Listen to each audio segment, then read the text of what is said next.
Granite countertops, nice appliances, proximity to good schools. These are the things that homebuyers typically look for when looking to buy. But what about climate risk?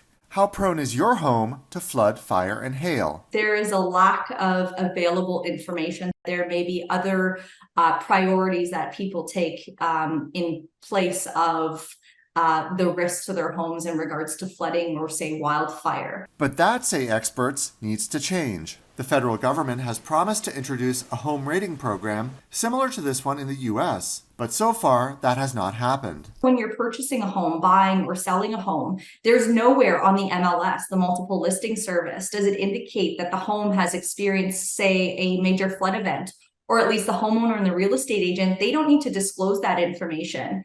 But the insurance industry isn't sitting around. Premiums are already rising from an average of around $1 billion in losses in 2005 to approximately $2.5 billion in 2021. Today's insurance prices are not tomorrow's insurance prices. And so giving people a sense of those growing costs is going to be important for households when they're thinking about how much of their budget they can put towards a new home. Those costs are now being reflected in some parts of Canada. Backus's study found an 8.2% decrease on average across Canada for homes that were in communities known to flood compared with neighborhoods that were dry.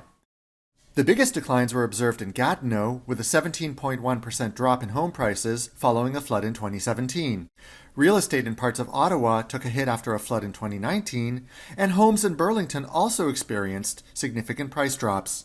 In the U.S., it's estimated that 39 million properties are overvalued because the cost of climate risk isn't properly accounted for in their valuations.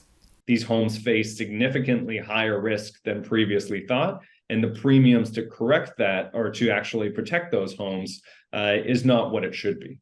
Insurance experts in Canada don't expect that entire areas will become uninsurable in this country anytime soon, but they do expect higher premiums or more accurate costs baked into property taxes or mortgage contracts as the threat posed by climate change grows every year.